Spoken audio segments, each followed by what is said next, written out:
शुक्राचार्य की पुत्री देवयानी की प्रेम कहानी। असुरों के पुरोहित शुक्राचार्य असुर नरेश वृषभवा के भी गुरु थे।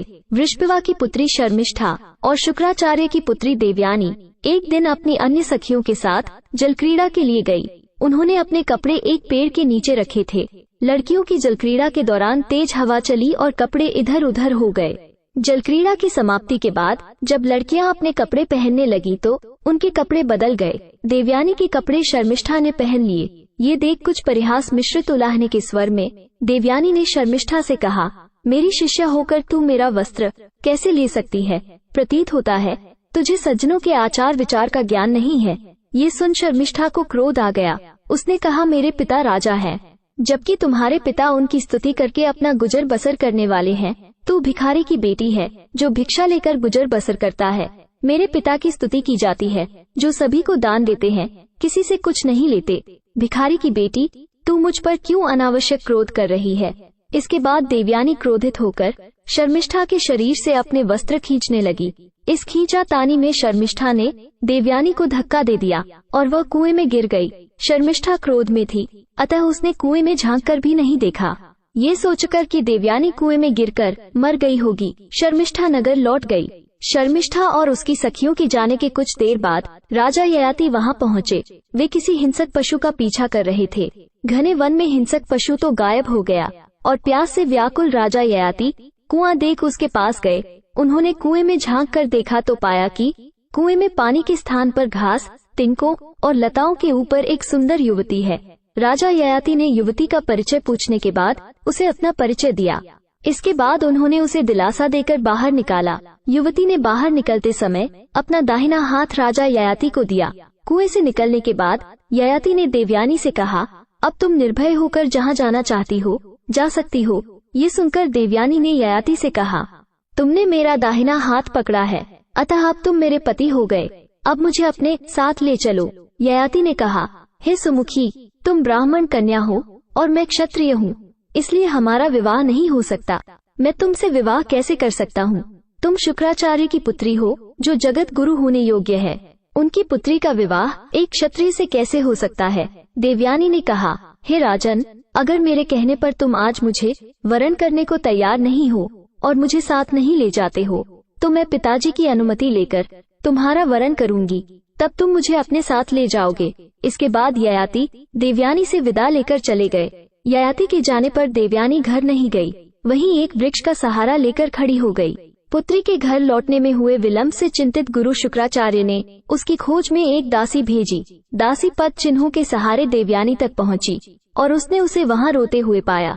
जब दासी ने देवयानी से उसके पिता की इच्छानुसार शीघ्र घर पहुंचने को कहा तो उसने दासी को पहले शर्मिष्ठा द्वारा किए गए दुर्व्यवहार के बारे में बताया और फिर कहा कि पिताजी से कह देना कि अब मैं वृषभवा के नगर में पैर नहीं रखूंगी। दासी ने नगर में लौटकर शुक्राचार्य को देवयानी के अपमान और निश्चय की जानकारी दी। दासी की बात सुनकर शुक्राचार्य तुरंत अपनी पुत्री की खोज में निकले और थोड़ी से प्रयास के बाद उसके पास पहुंच गए। पुत्री को सांत्वना देते हुए उन्होंने कहा, बेटी, हमें अपने ही भले या बुरे कामों के कारण सुख या दुख मिलता है। प्रतीत होता है कि तुमसे कुछ बुरा कर्म हो गया था जिसका फल तुम्हें मिल रहा है। फिर देवयानी ने थोड़े क्रोध और दुख से कहा, पिताजी, मेरे भले या बुरे कर्मों की बात छोड़कर कृपा करके मेरी बात ध्यान से सुनिए। वृषभवा की पुत्री ने आज मुझसे बड़े घमंड से कहा कि आप चारण भाटों की तरह असुरों के गुण गाते हैं। मैं स्तुति करने वाले और भीख मांगने वाले की पुत्री हूँ। उसने मुझे बार बार इस तरह के शब्द कहकर अपमानित किया। यही नहीं, उसने मुझे कुएं में धकेलकर मारने का प्रयास किया। क्या शर्मिष्ठा की यह बात सच है कि आप भिखारी हैं?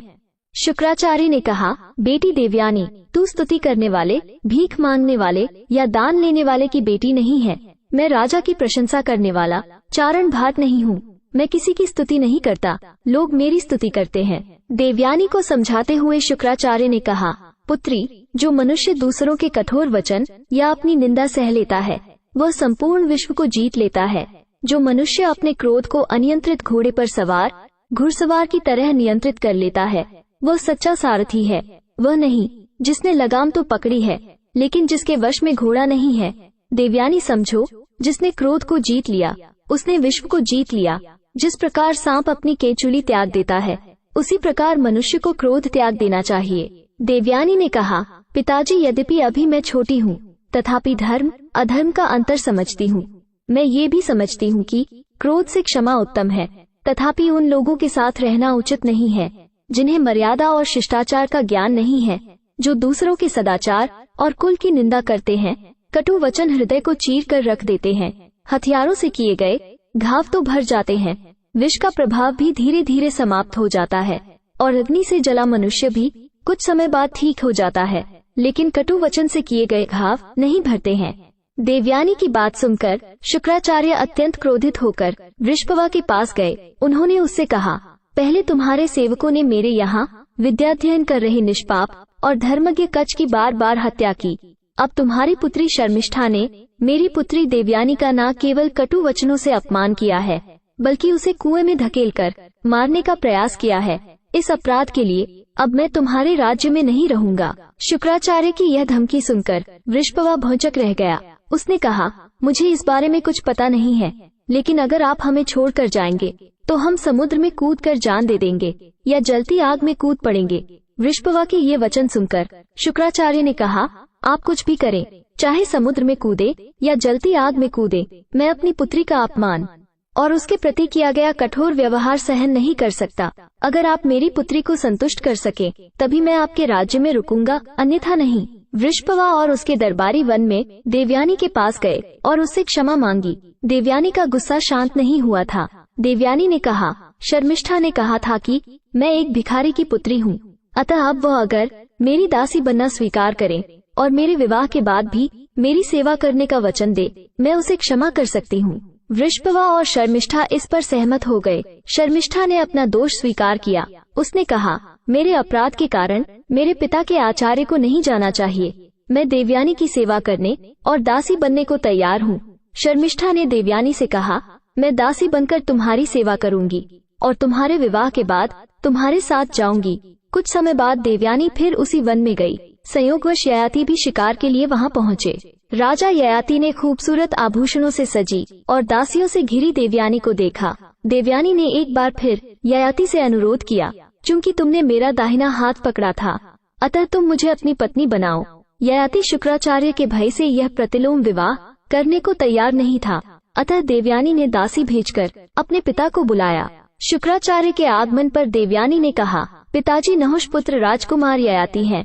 इन्होंने संकट के समय मेरा हाथ पकड़ा था, अतः मुझे इन्हें समर्पित कर दे।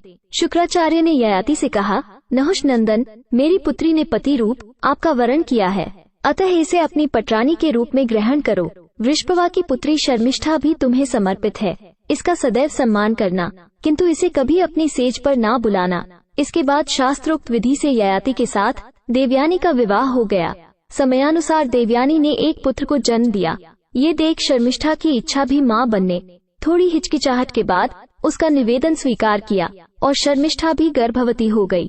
निर्धारित समय पर उसने एक पुत्र को जन्म दिया। इस प्रकार कालांतर में ययाति के देवयानी से 2 और शर्मिष्ठा से 3 पुत्र हो गए। कुछ समय बाद देवयानी को ययाति और शर्मिष्ठा के घनिष्ठ संबंधों का पता लग गया। इस पर वह नाराज होकर अपने पिता के पास चली गई।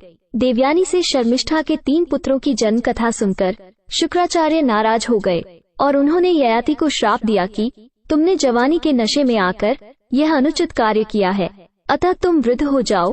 शुक्राचार्य के श्राप देते ही ययाति बूढ़े हो गए। उनके श्राप से भयभीत हो राजा ययाति गिड़गिड़ाते हुए बोले, हे गुरुदेव, आपकी पुत्री के साथ विषय भोग करते हुए अभी मेरी तृप्ति नहीं हुई है। इस श्राप के कारण तो आपकी पुत्री का भी अहित ही है। तब कुछ विचार करके शुक्राचार्य जी ने कहा, यदि कोई तुझे प्रसन्नता पूर्वक अपनी यौवनावस्था दे तो तुम उसके साथ अपनी वृद्धावस्था को बदल सकते हो। इसके पश्चात राजा ययाति ने अपने ज्येष्ठ पुत्र से कहा, वत्स यदु, तुम अपने नाना के द्वारा दी गई मेरी इस वृद्धावस्था को लेकर अपनी युवावस्था मुझे दे दो। इस पर यदु बोला, हे पिताजी, असमय में आई वृद्धावस्था को लेकर मैं जीवित नहीं रहना चाहता, इसलिए मैं आपकी वृद्धावस्था को नहीं ले सकता। ययाति ने अपने शेष पुत्रों से भी इसी प्रकार की मांग की, लेकिन सभी ने कन्नी काट ली। लेकिन सबसे छोटे पुत्र पुरु ने पिता की मांग को स्वीकार कर लिया। पुनः युवा हो जाने पर राजा ययाति ने यदु से कहा, तूने ज्येष्ठ पुत्र होकर भी अपने पिता के प्रति अपने कर्तव्य को पूर्ण नहीं किया। अतः मैं तुझे राज्याधिकार से वंचित करके अपना राज्य पुरु को देता हूँ। मैं तुझे श्राप भी देता हूँ कि तेरा वंश सदैव राजवंशियों के द्वारा बहिष्कृत रहेगा। वीडियो अच्छी लगी हो तो लाइक, शेयर और ऐसे ही वीडियो को देखने के लिए हमारे चैनल को सब्सक्राइब जरूर करें। धन्यवाद।